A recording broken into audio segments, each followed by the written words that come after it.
Oh my god. Can you say that?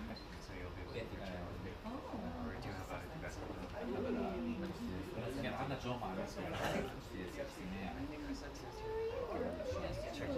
وعندك I'll be loading Bueno, verte por aquí. Que además te vi ayer justo, no sé si esta que está aquí en el bar de 6 más. Justo detrás de Caroline. Te vi yo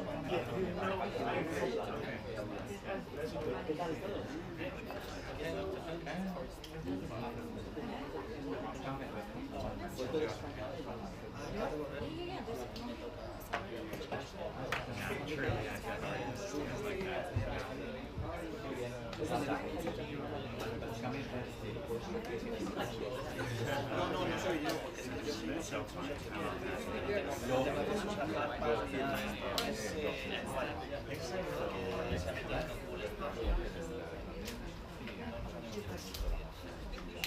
No, tenemos ahora ya te contaré el día si no estamos. Claro, porque me habían contado que estabais Igual el sistema en general de... just talking.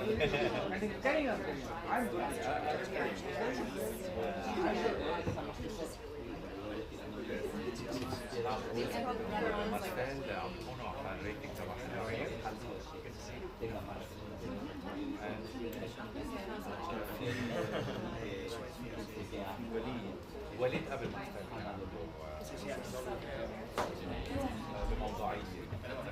Veremos en qué acaba esto porque está más correcto.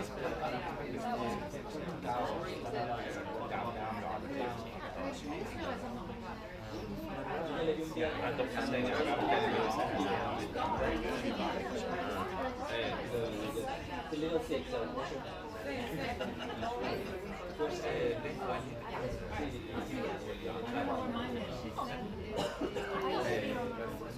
She said it's here somewhere. I just feel like Ah, bueno, I get the guy después de that lo de... I can't find them. Did they used to come from the same They used to come from هلا لندن But I have always wondered if I could do a good idea. Yeah, I might just like use the dog. بس ما بعرف اذا I just put on that one. هي شو بين بدل الفيزا بس مشتري لي It used to be that you got yeah. For a long time. And then I had to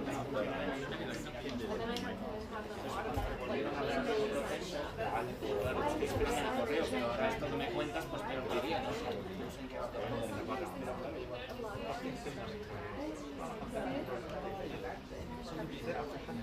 It's just this is not modern. Whether it's true. I know, this is what they're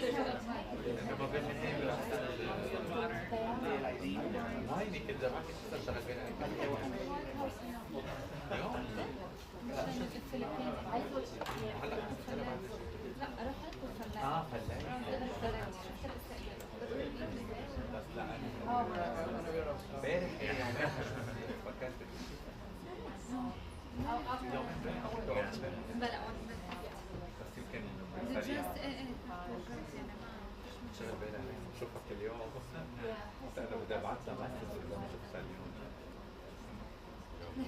بتجنن Is that your cat? Is that your cat? ضبط حواك Everybody else's cards. I'm very morning on this. ايه بس ما بدي اشتغل فيها يمكن ما بتلاقي اخوه فيني اروح اي فهمت عليك لا اكيد فرنسا Yeah. Like,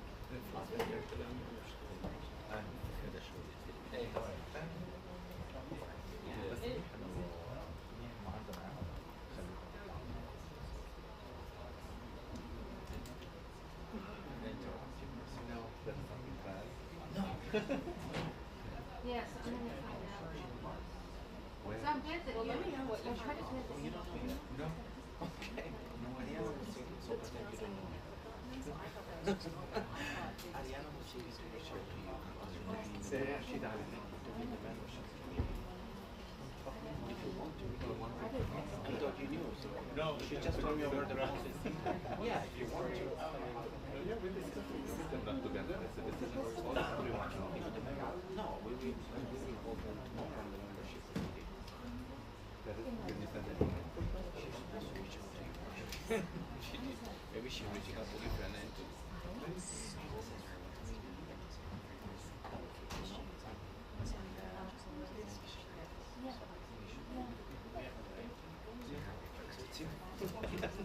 Because he's not a she's a Jew.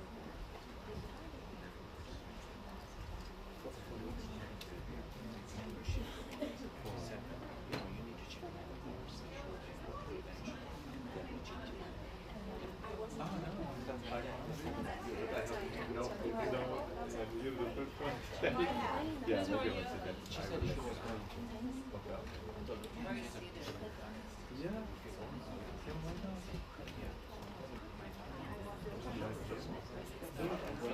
You can do that. She's starting.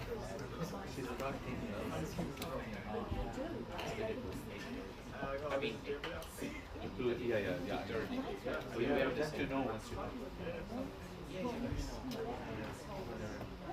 Yeah, sure. Right.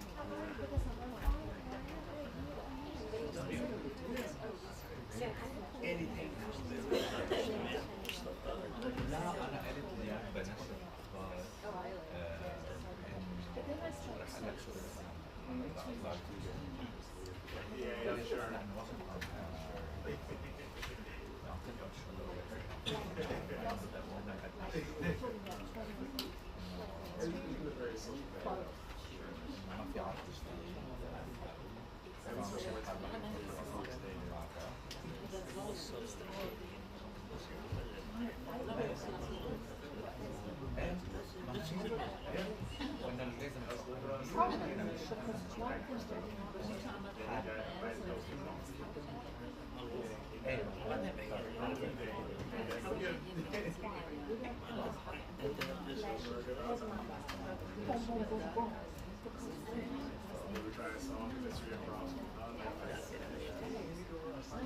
I put all mine up. I just want to see.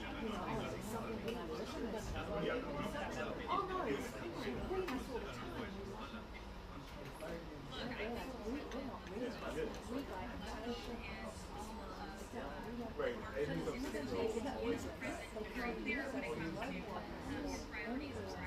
obliterated their nuclear capabilities, and I understand the industry continues to be open to talks with Iran if we deem them necessary. As for Tom Barrett's trip, I know the president supports him. He's doing a great job.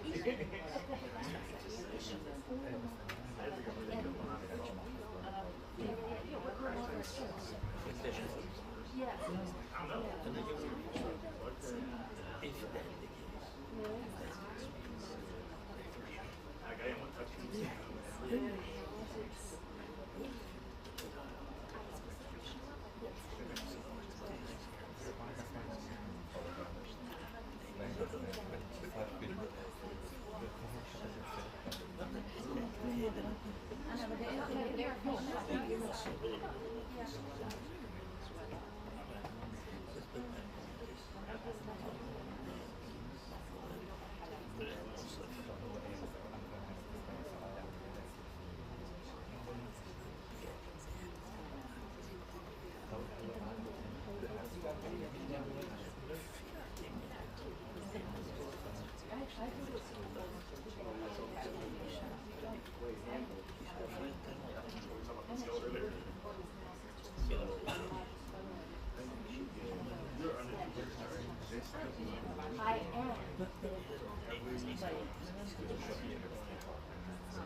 Yeah.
It says zero.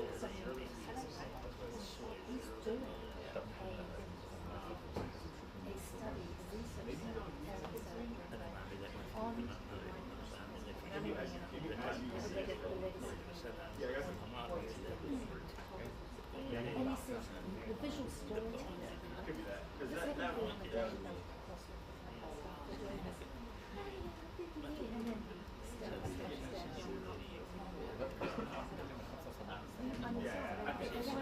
You explained it yourself. You said it was nice to me and nice to read. So I was just fed up. there's like Anyway, so furious with this guy because I actually don't know that there's a whole visual story that requires more than 5 people involved. It's everyone. So I came out with our own research on visual storytelling. Everyone needs them, right? And we're under the auspices of the UVA, but also I'm talking to West Carolina who are very interested in doing research with us.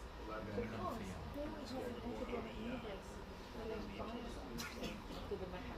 that says that the only stuff that is out of one house is which is not true, right? It's not true, right? I had a really prominent exhibit, and it's just not right. So we've counteracted that, and I didn't ask permission of the White House. I told them, and I know you thought that was like my past. So far, we managed to. My email? Yes. I only went to they didn't put it on the notice board. But I sent them the email or they might not have read it, right? I don't think they read stuff. We have a notice board. It's in the picture. And so you'll see a great sheet and he's like telling a visual storytelling of the White House. But only focusing on like fine for heavy water. It's just not true, right?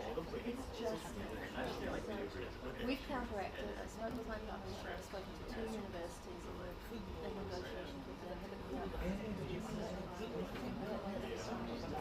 Of everyone, right? I mean, it's just ridiculous. I mean, I had the most impactful one President Obama say it played in GOP areas of trading. Really, really well. Non-political. Those Republicans do nothing.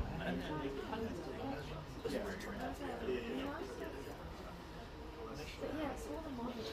So it's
do you know what I mean? Like people who actually do an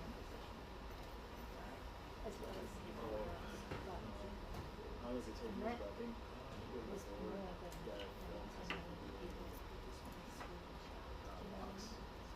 that's where But yeah, it's really long time. I got this first one.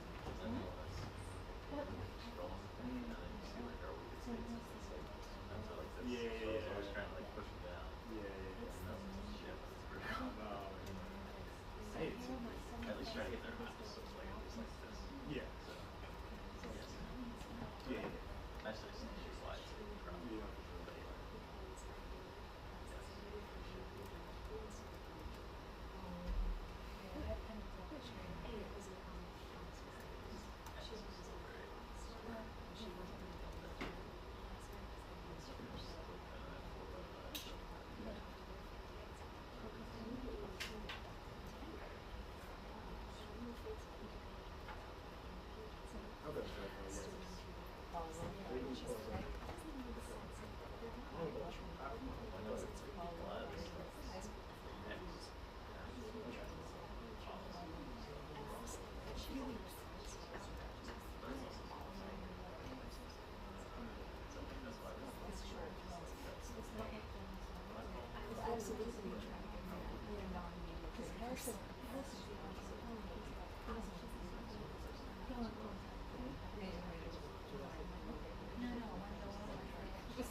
What if she's the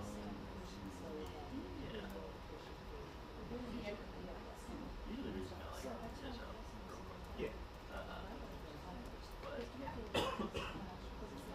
pretty good hours. She's different. She works till like 6. So even if she's not working, she's still working.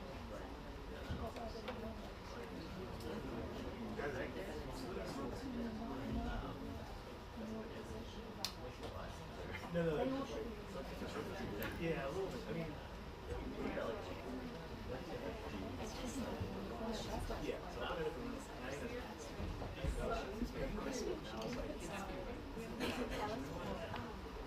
she also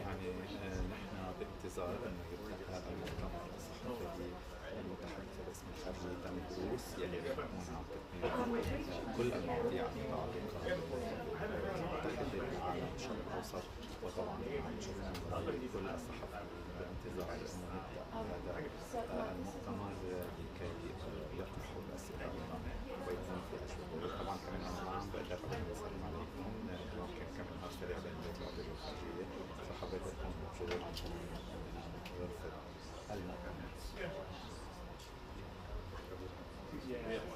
actually she starts. Never mind. Yeah, no, she was joking. No, it's fine. So awesome. Year it goes like. You enjoy the same season.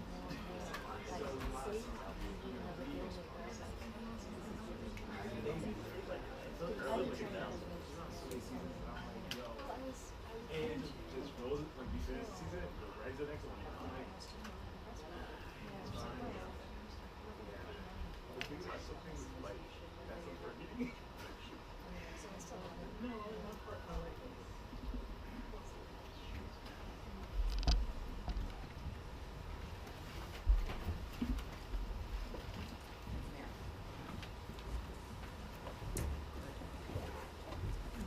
busy in here, which is always good. We've got, welcome aboard everyone. Nice to see you. Thank you very much for being here. I don't know if it's a beautiful day outside, but it's a beautiful day in here. All right, I'm Tammy Bruce, of course. I'm the spokesperson here for the State Department. Everyone watching at home, however you're seeing us, thank you all very much. You can get us at the State Department X account, I believe, also at state.gov. I know C-SPAN viewers are always with us, and I appreciate that, as well as a variety of other streaming. I don't know, there's my young man who was not here last time because he was traveling, Tommy Piggott, our principal deputy. And he will be briefing on Thursday, by the way, as we begin here. So let's start with the statement, shall we? Here on this, is this the last week of July? Is that possible? It's getting close. It's weird. Everyone's saying no. All right, I'm already wrong. All right, everybody. As of Friday evening, there are no wrongfully detained Americans in Venezuela, and we want to keep it that way. We are committed to doing everything we can to prevent one American national from being wrongfully detained by the Venezuelan regime ever again. To this end, I want to reiterate our clear warning. No one should go to Venezuela. We have the risk, certainly, of wrongful detention of Americans, of dual nationals, of lawful permanent residents. Wherever you are, don't go there. The risk is extremely high. Americans who travel to Venezuela or nearby border regions risk being wrongfully detained for months or even years, and release is never a guarantee. You can stop that yourself by not going to Venezuela. Further, the days of unelected health bureaucrats in Geneva running over the American people are over. It's a good day. In collaboration with the Department of Health and Human Services, we formally notified the World Health Organization of our rejection of the 2024 International Health Regulations amendments, which were set to become legally binding regardless of our WHO withdrawal. The 2024 IHR amendments broadened the WHO's mandate to include not only public health emergencies of international concern, but also, quote, events or conditions that may have the potential to become emergencies. How nice for them. This allows the WHO to deem what constitutes an international threat. We know from COVID-19 that an expanded international health bureaucracy will use their authority to centralize decision-making, stifle scientific debate, and censor free speech. Rejecting the 2024 IHR amendments reaffirms our position that U.S. public health policy will be shaped by Americans for Americans. And with our HHS colleagues, we are proud on delivering that mandate. And today, the United States informed Director General Audrey Azoulay of the United States' decision to withdraw from the United Nations Educational, Scientific, and Cultural Organization, also known, of course, as UNESCO. Continued involvement in UNESCO is not in the national interest of the United States.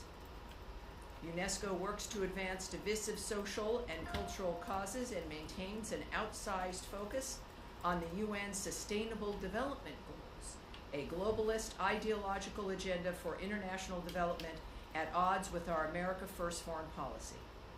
UNESCO's decision to admit the, quote, state of Palestine, end quote, as a member state is highly problematic, contrary to U.S. policy, and contributed to the proliferation of anti-Israel rhetoric within the organization.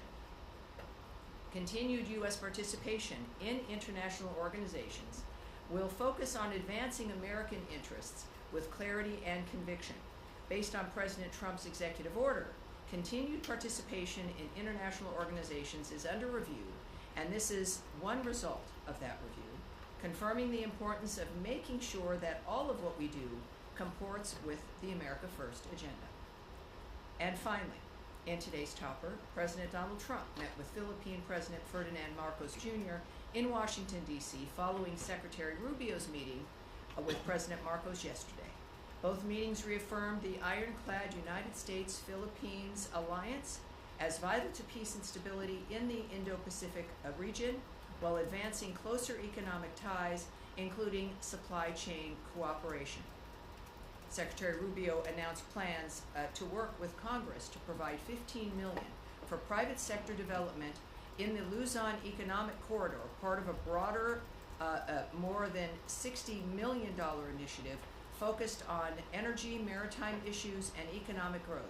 Both sides committed to regular high-level engagement as allies, particularly ahead of the 80th anniversary of the U.S. Philippines diplomatic relations in 2026.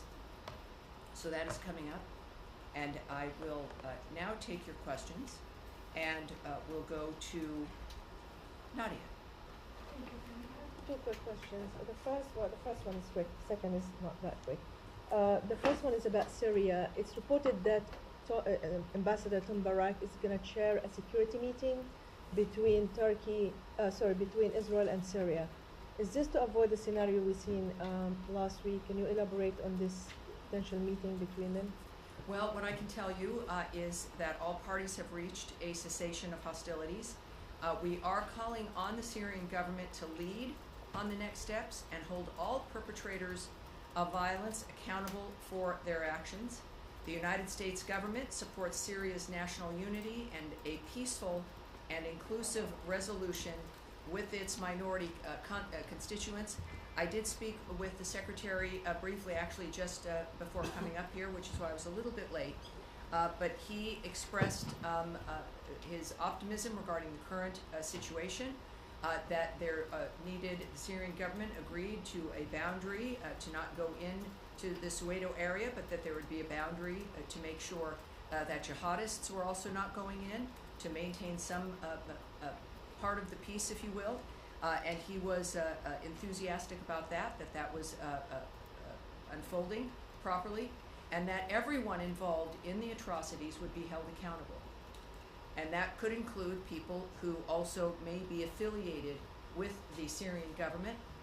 Obviously a good opportunity for them to show their commitment to what needs to be achieved there. Yes, Caroline, your colleague said that President Trump, and I want to quote him just to be precise, she said that President Trump hated seeing pictures of starvation of women and children trying desperately to get to the aid. He wants to see it done in a peaceful manner. As you know, there's 1,000 people have been killed around the food distribution center. So how can the State Department or the administration fulfill the president's statement of what he said now to make sure that the food amount is increased more than the 80 million that you mentioned to us before, and to make sure that people are secure and not killed while they're trying to get the food? Right, that is clearly our North Star. It is the thing that is uppermost in mind for the president, to still get peace so that these issues are no longer issues. Also in my conversation with the Secretary, he has noted that Special Envoy Witkoff is heading to the region now, to the Gaza area, and we all have, as the President and the Secretary and the Envoy, a strong hope that we will come forward with another ceasefire, as well as a humanitarian corridor for aid to flow, that both sides have in fact agreed to this.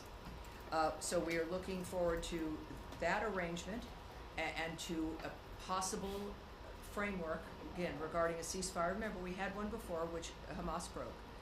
But what the Secretary indicated was, again, an aid corridor that needs to be set up, that both sides have agreed to, that the humanitarian situation, of course, has been a main focus of what our concern has been, obviously. And so I'm hoping, as I mentioned to some of you earlier in the day in our conversation, that each day has the potential to have this be better. We're working on it constantly. And so I would suggest that we might have some good news, but again, as we know, this can be constantly a changing dynamic. Right. Correct. Going to the region. Well, let me just say, this is a very quick conversation. It was on the telephone. He said the area, he said Gaza, the area. Now, of course, it could be, we have many, many partners there, many allies. So keep that in mind. when it comes to the specific location of the envoy. I do not have that, but it's in a dynamic to where we're looking to finalize this arrangement. Yes, Andrew Mitchell. Hi there. Thank you very much. Recognizing that, as you've stated many times, as we know, Hamas started this and can finish it. Yes, ma'am. I just want to take it from there, from Of where course. you just left Yes. off. Is there recognition now that it is important to establish aid outside of that southern area in Rafah so that it is more accessible to people who don't have to travel these distances and deal with the IDF confrontations that inevitably have occurred? And I'd just like to follow up on that as well. Right. It's been always the intention, obviously, to have as many sites as possible. And again, it's been the difficulty of being in a war zone and what you can do and what you can arrange. The fact that we've had 3 sites up, and I think now it is nearly 85 million meals to date at the distribution centers that do exist. Clearly, it's not just a dynamic of wanting more distribution centers in a war zone. Our goal is to have not a war zone, and the aid corridor that the Secretary mentioned to me, so that multiple entities can deliver aid and whatever is needed in that region without being eluded and hijacked by Hamas.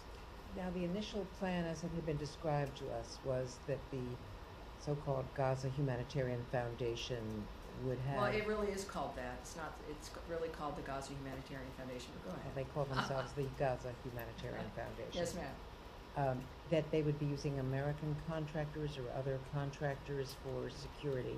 As it's turned out, it seems to be more IDF, and that's been possibly one of the causes of the problems that, as was just There's mentioned, a there's been lot of 1,000 deaths. supposition there. So Doctors have pointed out that people are coming in with, heavy wounds from heavy artillery.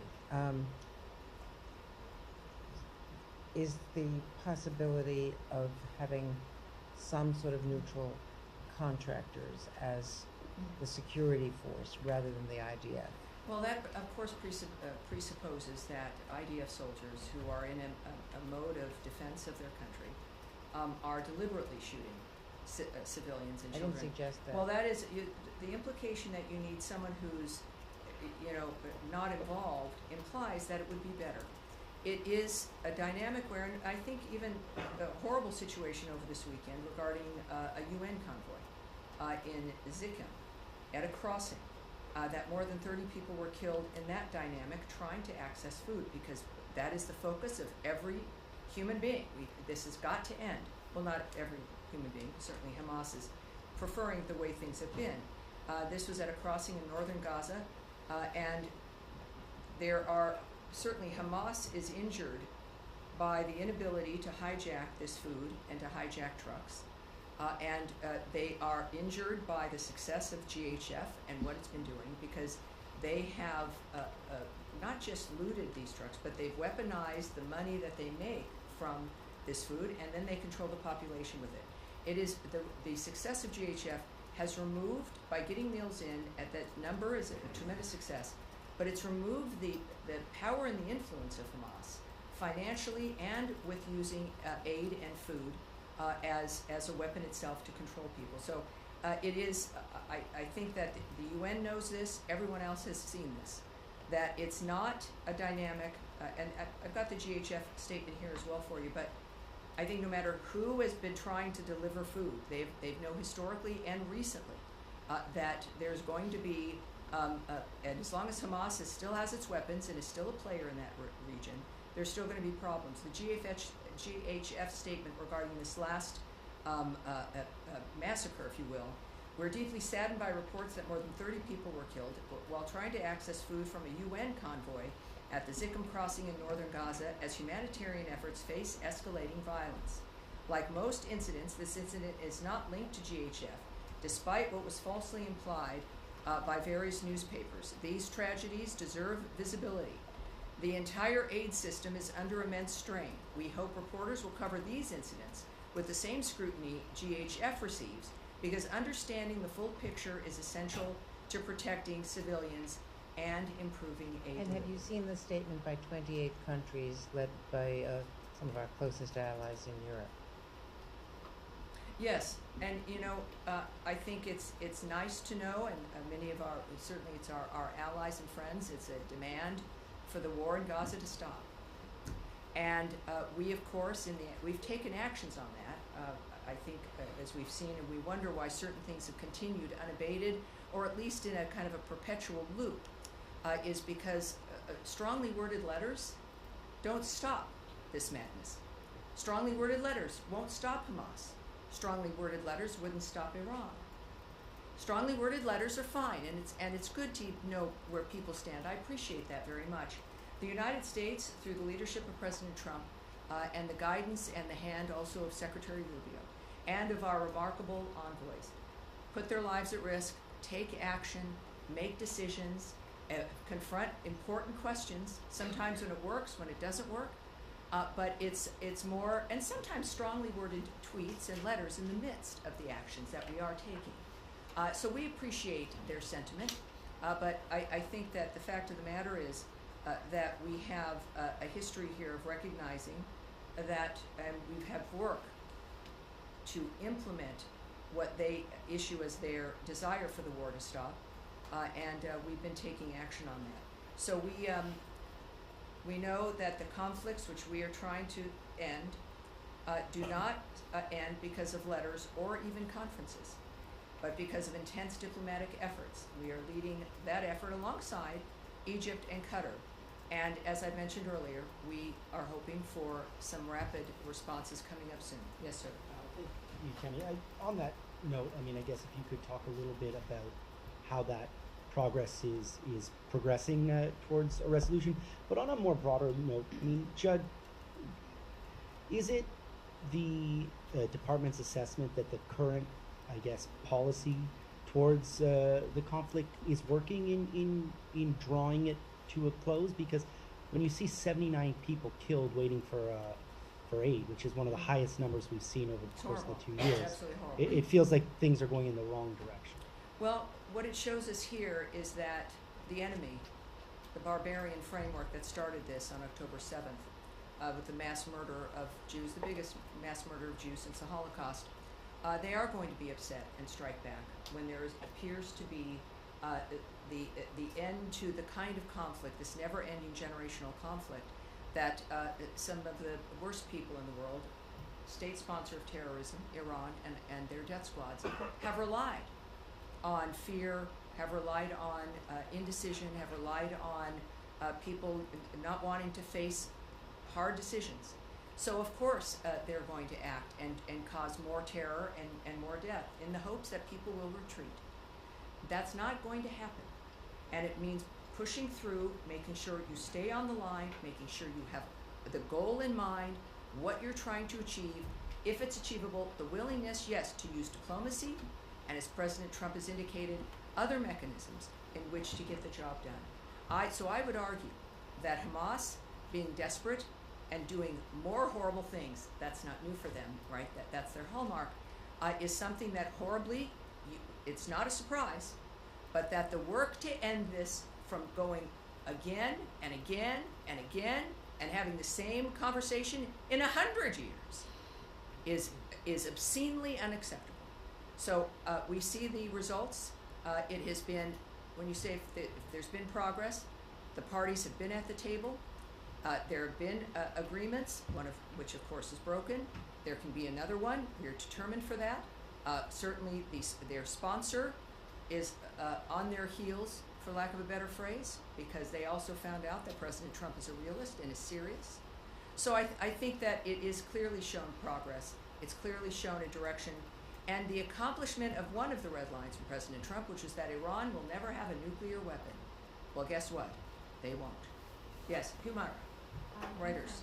Yes. Just to go back to your conversation with Secretary, I understand that's what he said, Gaza area, but can we at least say Steve Witkoff is going to the Middle East right now, as we speak? Gaza area is a little bit of a yes. Middle East.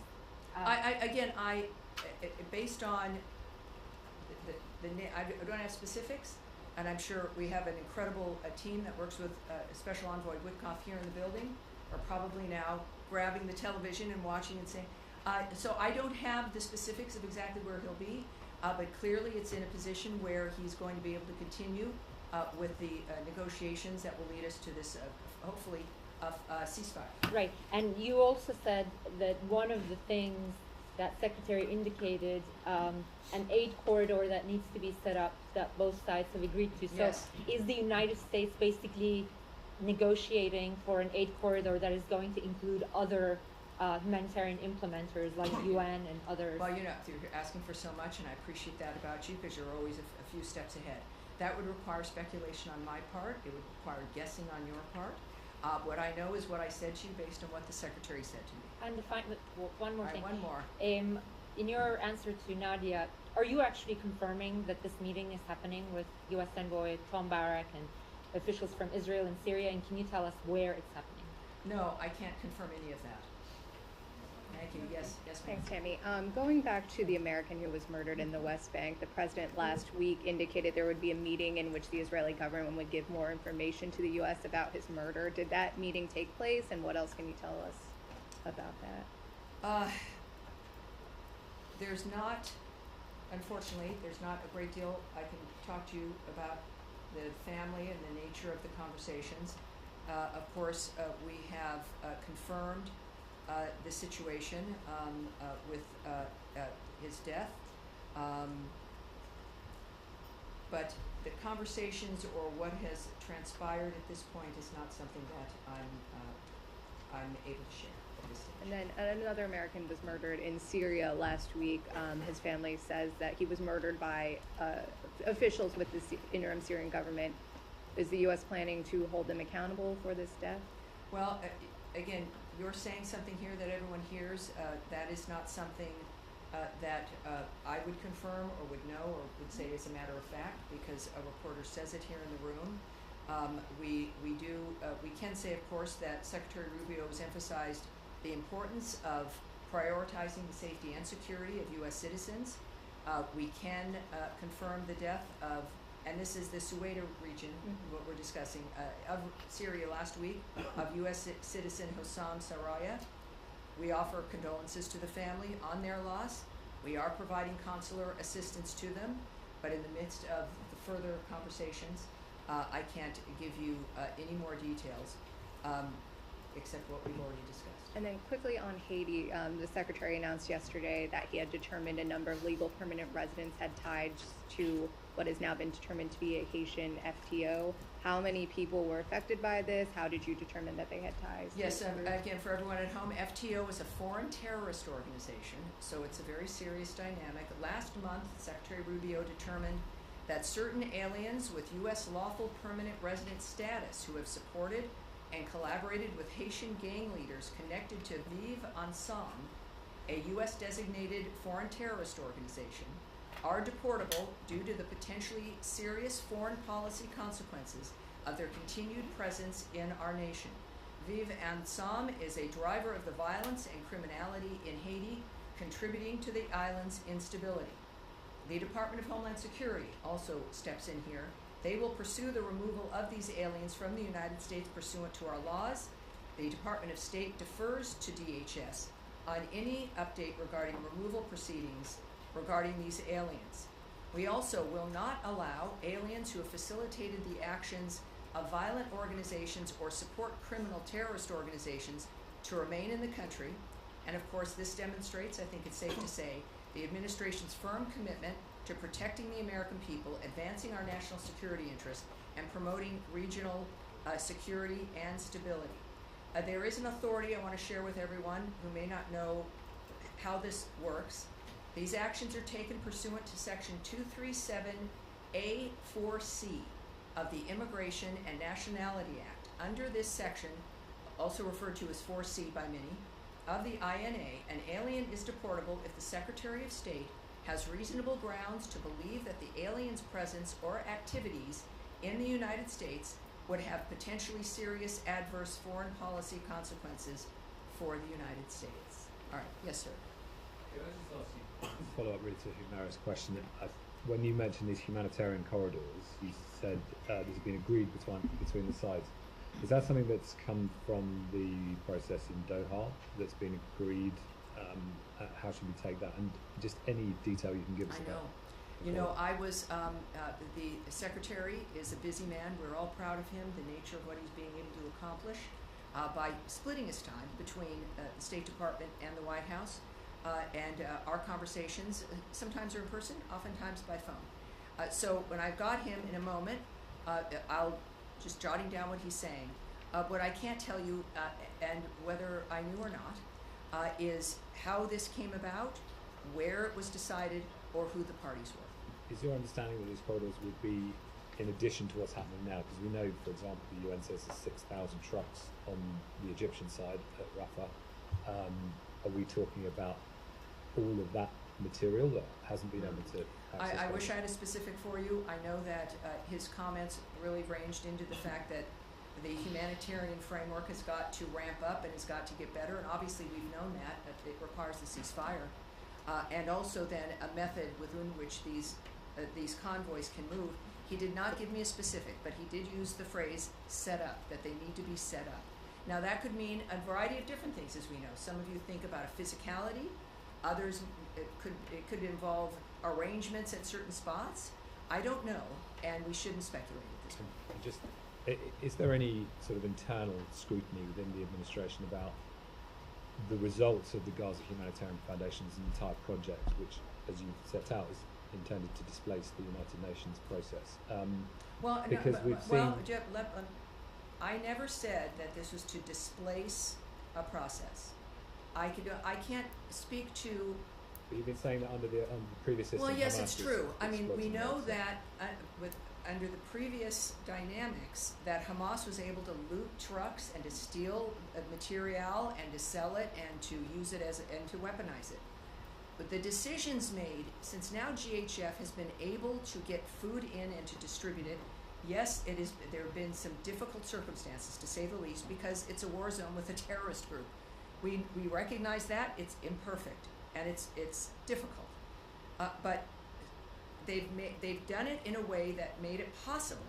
I don't know what has made the others so vulnerable to theft and hijacking and everything else that has really only landed the food with Hamas. And we saw that with this weekend, and then a few weeks ago, another dynamic where trucks themselves, the entire truck was, multiple trucks were hijacked. So I don't know the entire UN plan or their decision-making process. What I do know is that GHF did it differently, and the different approach has worked. But the result of this system is starvation, and everyone can see it. I mean, this is beyond any doubt. And a bag of flour is costing $70. So the value of those commodities actually to Hamas or other groups in Asylum has gone up under this system. Well, look, we know, without needing to refer you to the Treasury Department, that supply and demand is an issue wherever you are. And of course, we're talking about this as though it's like a city in distress. It is an obscene result of obscene mass murder and madness. It is not a normal environment. It's not a human environment. It is placing, as I've said from the beginning, the first victims of this situation have been the people of Gaza.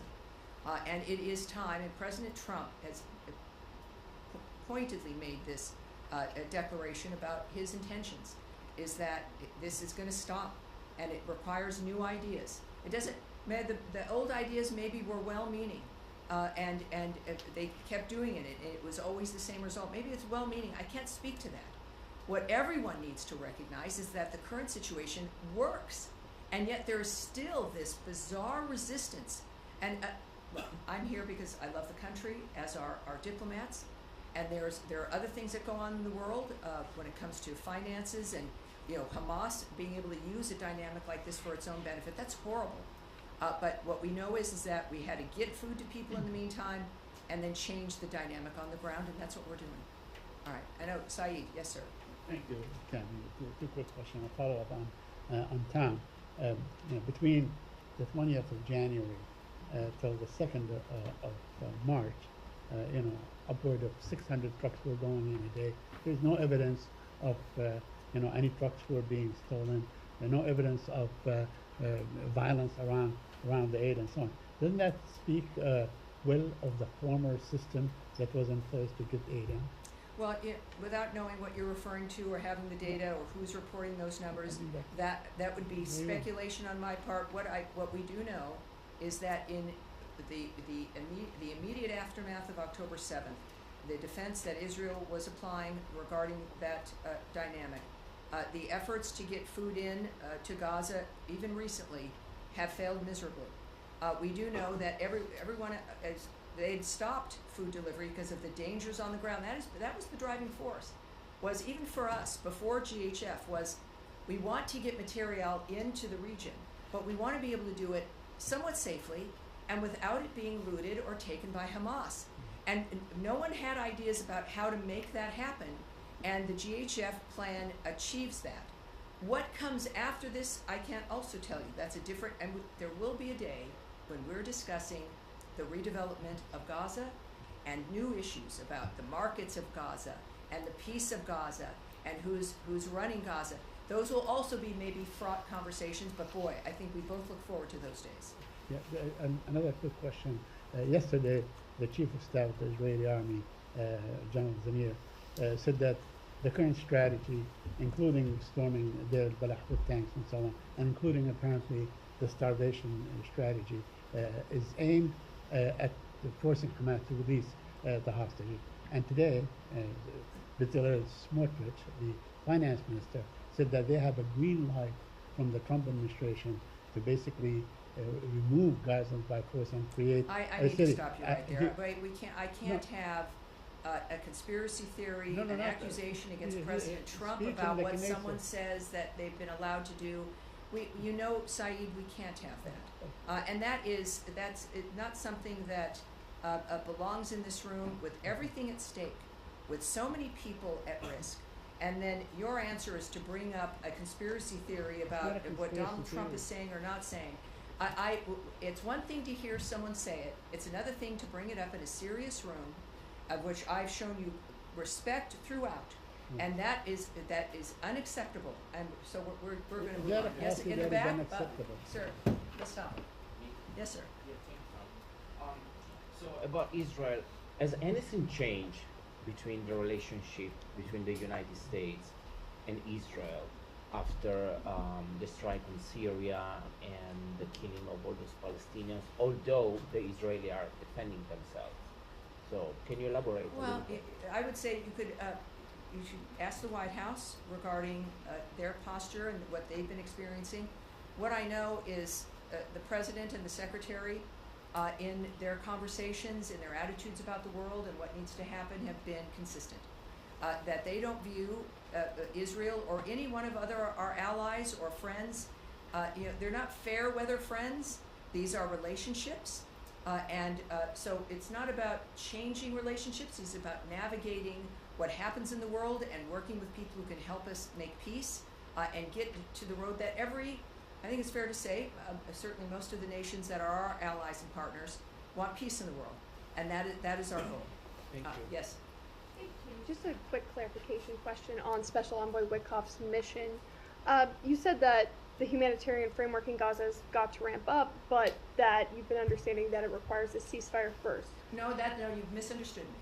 That's what it can be a ramping up as an example of GHF, who are continually working on how to expand and to have more areas in which to get food delivered. I would consider part of that, but if you're looking at scores of other organizations moving into that's only going to happen when it's safe. So when we think of ramping up, you can have that with more distribution sites for GHF or others who perhaps adopt their technique and strategy. But of course, if we're looking at speaking of a normal environment, that requires a ceasefire. The carnage has got to stop. Hamas has to lay down the weapons that they have, and they've got to release the hostages. That was the other note that the Secretary made to me, was the expectation of the release of hostages. I did not get whether it was a particular number or all of them, but that is something he mentioned. All right. Okay. Yes, Sean. Just a couple things. But first of all, in your statement in UNESCO, you talked about the state of Palestine and bookmarks. Ambassador Huckabee is in the West Bank today. He's in Ramallah.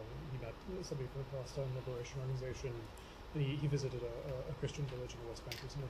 Can you talk about his increased engagement with the Palestinian Authority? Does this show a new, any sort of shift, any sort of new effort, and what are the asks of the Palestinian Authority? Right, I will not, as I haven't before, I tend to not characterize, I work hard not to, anyone's comments or anyone's activities, whether it's the secretary or an ambassador or an envoy or a diplomat. So I'm not going to characterize his remarks. I think we're led by a group of men and women who are pretty clearly speak for themselves, but I wouldn't speak on anything that extends beyond looking to his comments and his activities. Could also just follow up on the situation in Gaza. I feel obliged to mention, AFP. We've had reporters there who say that their situation is so severe now that they're actually they can no longer work because of the hunger. And the company has been trying to find ways to either provide them with what they need to survive, and it's just not possible right now. Are there any talks that the U.S. government has about how to help? Obviously, journalists aren't. It's a broader problem than just the journalists, but to help people who are there. It's not just AFP; it's other outlets. Either help people get out, help people get supplies that they need, and more broadly, whether to facilitate greater access for foreign journalists. So you're speaking about Syria? Excuse me, with Gaza. Oh, Gaza. the Gaza Strip. This is a widespread problem. Yes, look. It's Americans. Maybe sometimes we take it for granted when people get reports from an area, and we're interested in what the report is, and we see it with really every outlet in dangerous situations when there's bombing and when there's drones, and it's good to remind people that it's a job that people have committed to, knowing where they're going to be going, and they're suited for that. And that is starting, of course, it's every journalist's desire to bring up information and to share things that people need to know. I know that our warnings have been very consistent regarding Americans and people in general not going to Gaza. I think that your outlets and others, no doubt if they have some issues, should bring it up to the U.S. government. But I think that when you go someplace and you know it's a war zone, that's a risk that is taken and accepted, but I know we have, whether it's the embassies with wherever you are in the world, that there are ways to contact the American government if you want to be helped to get out of an arena, or whatever it is you're facing. But obviously, there's people there who didn't choose to be there necessarily, who are residents in all these war-torn areas. And then there's reporters who we owe a great deal to, who go to these areas and report to Americans for us. Sure, just to clarify, we're talking about local reporters. Foreign reporters can't go in, and these people, they have no recourse. But I'll just say that I think all of us, anything that can be done to help the people who are there, I think all of us would be. Well, every single thing we're doing clearly is going to be beneficial for the people and for the people who happen to be reporters, for foreign reporters who want to enter an area. This is an opening that we're looking forward to, that the president spoke to a few days ago about his optimism about some news out of the Gaza area. Every single thing we're doing, it doesn't eclipse anybody, right? The Gazan people, whatever their professions are, and for the people who want to get into Gaza to report, it is, in all honesty, helping to facilitate reporters has not been at the top of our list. The top of our list has been to stop the carnage and to help hostages.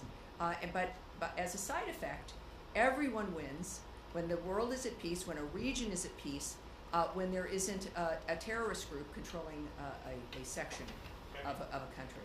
All right, yes, sir. And then I'll come up to you next. Thank you. Thank you, Tammy. Two topics for you. Number one, Justice Department officials held a discussion on Thursday with the parents of Malky Roth, the American citizen who was murdered with two others in the Sbarro bombing in Jerusalem back in 2001. The discussion centered around the possible extradition of Jordanian national Ahmed Tammy. The Jordanians get $1.5 billion a year in foreign aid. Democratic and Republican administrations have skated by on this extradition issue for a decade and a half now at least. What's preventing Secretary Rubio from pushing the Jordanians to finally go through with this extradition? Well, I would reject the premise of your question that nothing stops Secretary Rubio.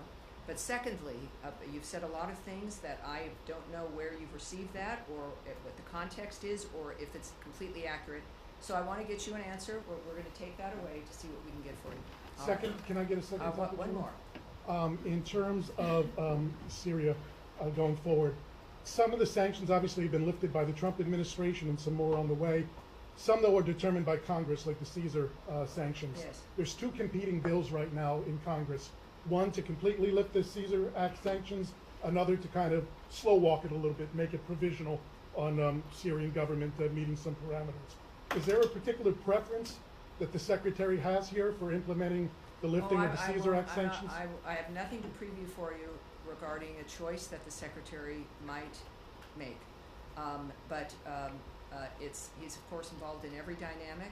The sanctions have been lifted because we want Syria and its government to have a chance to become stable. It has been very clear what the requirements are. We know we have to work for it to become stable because it's unstable, and so that's our focus, is a very intense dynamic to see if Syria can become part of the regular crowd of nations. That said, I mean, that's the original commitment, why sanctions were lifted. It couldn't work, sanctions that were on Assad. But we are finding whether or not, these days show us, whether or not the current government is able to act in a way that helps us get that stability. And so that is what's driving us now. Yes, sir. Back to the hostages, the discussion you were talking about with Secretary Rubio. Yesterday, the families of the hostages released a statement saying they were concerned about this possible offensive as it gets to the issue of potentially hurting or endangering the hostages as they go forth. And I was wondering if there was any conversation you can share that would focus or give a message to the families in terms of, as progress is being made in talks and so close, that this potential offensive may endanger the hostages. Well, I think that I don't have anything that I can tell you regarding private conversations or efforts that have been made, reaching out, of course, to hostage families. That has been a highlight of part of the obscenity of this entire event, is that they continue to hold live people and dead bodies. It is an excruciating, barbaric environment. But of course, as you know, our engagement has been with everyone. We will do we will talk with whoever we need to talk with to have peace in the world. I can't tell you again conversations give you details of any conversations with hostage families, but all of us are well aware of the suffering that happens in a war zone.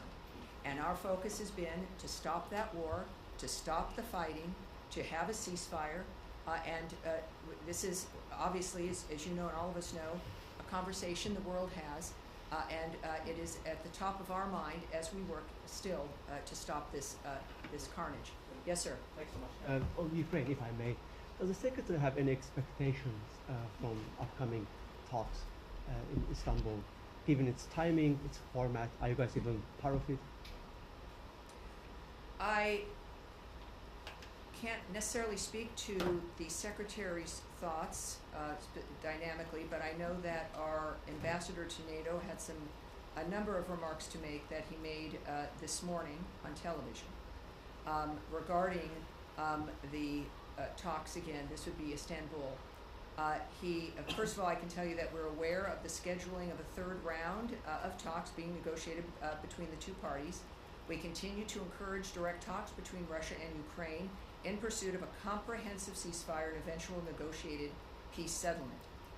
The Ambassador Whitaker in this case, said, "I'm encouraged that both sides are going to sit down again and negotiate, because that's the only way this is going to be resolved. Getting both sides to the table,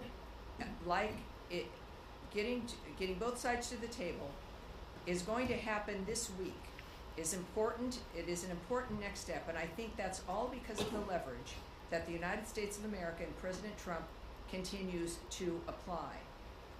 He also noted that, as we've said repeatedly, constructive good faith dialogue is the only path to ending this war. That has been a hallmark of Secretary Rubio's remarks, that only the two parties can make the difference in deciding to stop this. And the President supports any mechanism that leads to a just, durable, and lasting peace. we have seen, continuous missiles and, drone attacks from Russia, even overnight, they claimed new lives. Today marks, yesterday marked 1 week since the president gave the Russians, I'm sorry, can you say who? Russians, have been attacking, Ukraine, Yes. claiming new lives. Yesterday marked 1 week since the president gave them 7 weeks. Are you guys doing any assessment at this point? Do you think this 1 week window already allows you to draw any conclusion about their behavior? I would caution when the president notes a block of time or a window that it could be any time in that window. We've already seen that in one instance. There is, at the same time with negotiations, as I mentioned before, without going into the details, if there's a genuine negotiation happening and it's in motion, then things can change rapidly. That the day you set up a window, 2 days later it can be different because of the conversations that have been had. So it's never a static, for most of us, if we make a plan, it's kind of a static plan for us. We have an appointment and we choose that day for the appointment next month. That's not the case here. These are opportunities that the president speaks about, which is part of an important aspect of his leadership, and what the person who we are speaking with should know, that there might be some options, but it's not the only thing he's looking at. It's not the only dynamic that matters. And we've seen him give windows before, and he's acted very quickly within a block, and I think that's why it matters. He knows, he's said very often, many times, he's not happy with what's happening and the choices that Russia is indulging in. Yes, sir, at the end of the road. Thank you, Madam Host. Ahmed Shaido from Azerbaijan. Tensions in northern Syria are rising, and we see conflicting interests between countries like Turkey and Israel. And recently, some Israeli voices said that after Iran, Turkey could be the next threat. And meanwhile, in Turkey, there are growing anti-Israel views. Some people are even calling for Turkish army to enter the Gaza. And recently, President Recep Tayyip Erdogan said that we will not allow the partition of Syria. Well, you're in a direction. Every single thing requires a speculation.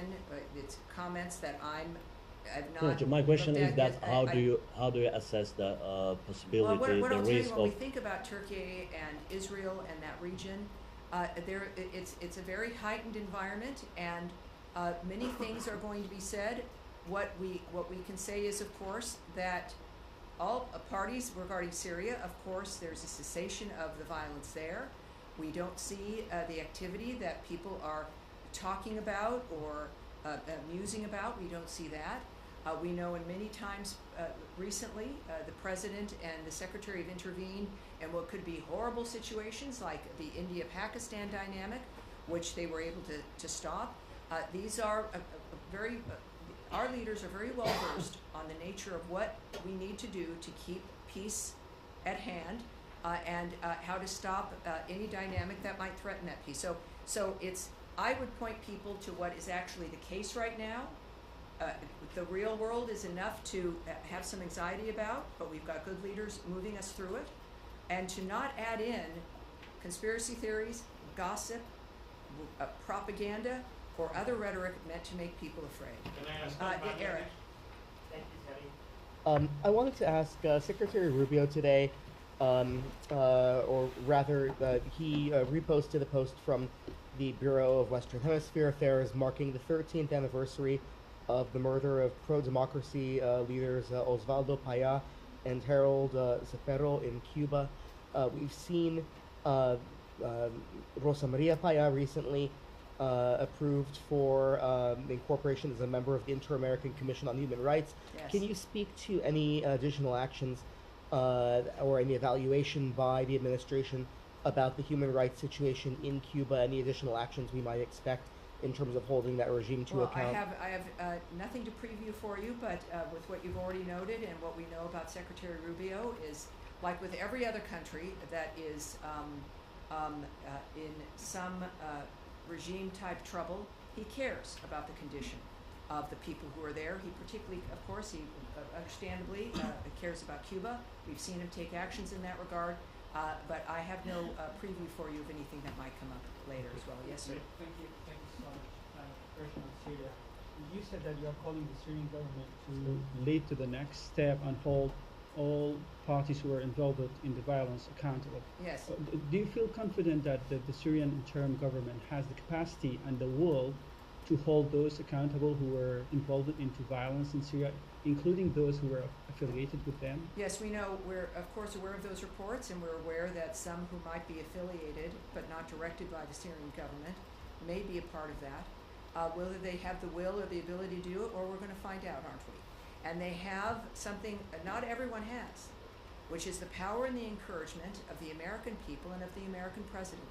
The Ambassador Barak is one of our best. So they have that, and of course our actions to help facilitate that. And this is where we find out what people are made of and what they can actually accomplish. Another question on Right. Iran.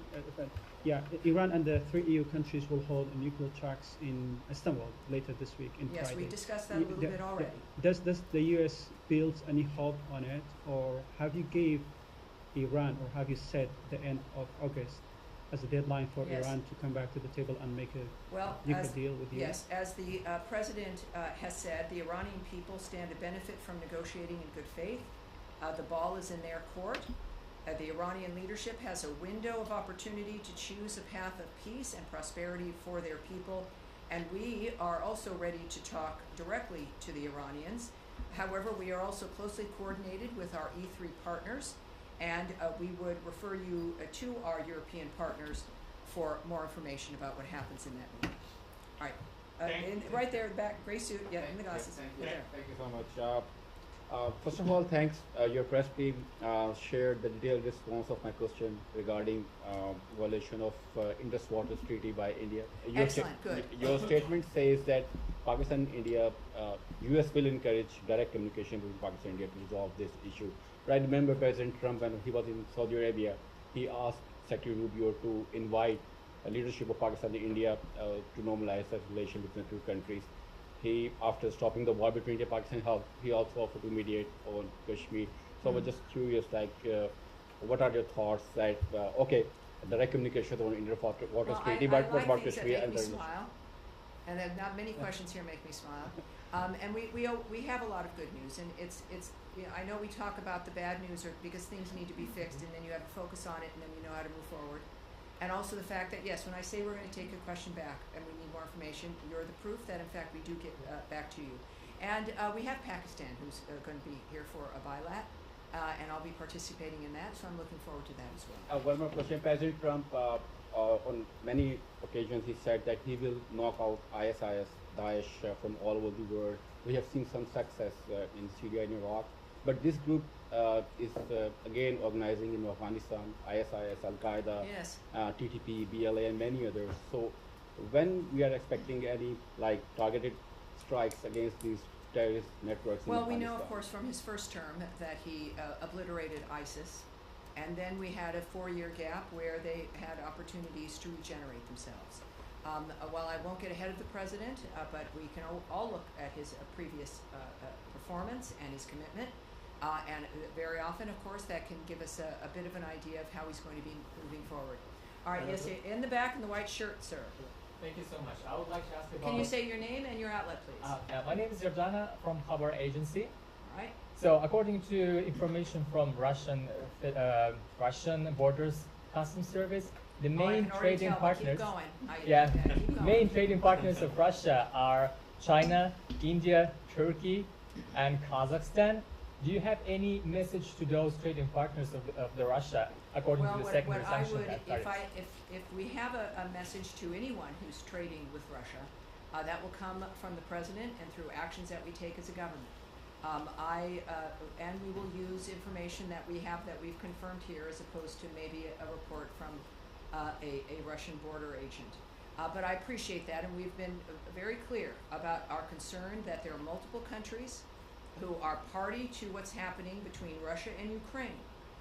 And those who, like with China, where there's 80% of dual-use material is from China for Russia. So we understand this. It's an open globe when it comes to trade, but the president and the secretary have many tools in their tool chest when it comes to how to address that issue of supplying regimes that are causing trouble or are certainly affecting our national security. And we do that regularly. And of course, that is always open. And so no one should be comfortable when it comes to the choices that they make. They should be careful when it comes to who they trade with and who they supply. In the pink jacket in the back. Yes, ma'am. Thank you. On UNESCO membership, we have observed what appears to be a broader trend of disengagement from international organizations recently. And specifically, for example, no U.S. representative has been appointed to the Organization for Security and Cooperation in Europe, OSCE, an institution rooted in Helsinki Accords. Another position vacant is the International Atomic Energy Agency, a seat in Vienna. Can you clarify whether these absences reflect a temporary delay in appointments? When we look at the website, we are seeing many absences. Or is the U.S. signaling a longer-term strategic withdrawal from these institutions, particularly the IAEA and OSCE? All right. Also, your name and what is your outlet? Sarah, Halk TV, Turkish. Excellent. Well, welcome aboard. As I mentioned earlier, we've been doing a lot of reviews, as you know, one of which has just resolved, which was the USAID, and also, of course, the reorganization here at the department. Another executive order that the president issued upon first taking office in the second term was to have a review of the international organizations that we're involved in, to make sure, just like with foreign aid, are these organizations aligned with the values of the America First framework? Is it in our best interest to be a part of these organizations? And so we are doing a review right now of our international organization participation. And our withdrawal from UNESCO is a reflection of the result of one of those reviews. And I don't know what each entity will experience. I'm not part of this framework. And I would want to check on really the staffing of the others. Security and Cooperation. But I would say that it is any more than when we were doing the foreign aid review. To not take that, especially with a reduction in either participation or in spending when it comes to aid, don't take that as an indication of our withdrawal from the world or our participation. It's about a smarter, more strategic involvement that can be faster and more nimble, more effective around the world. We've mistaken, because of the size of government, this idea that how big you are, how many people are working, how many organizations you're going to is a reflection of success or effectiveness of results, when that is not the case. And this is what, as we do at home, is we look at how are we spending our money? Where are we spending our time? Is this something that is valuable for, and in our case, President Trump's vision of America First, but also for the best country in the world, a government that is still, as we are into our 250th birthday, that we want to be that country that people love and want to come to, that can make the difference in the world, that can actually not just help end wars by joining them, but can stop them from starting. That's the NATO vision. The NATO vision wasn't get prepared to have to fight back. It was to be a deterrent. So the vision is not withdrawal or turning inward. It's the opposite. How can we do more, faster, with more results and so more for now, dynamic? these are And that is where we're going to end today. And that's where we're going to end. I can tell you that for this Thursday, you're going to see Tommy in your briefing. So we will have that wonderful experience coming up on Thursday. Thank you, everyone. Have a great day. Thank you. Thank you. People of Kurdistan have agreed with you on your concerns about the salary and at least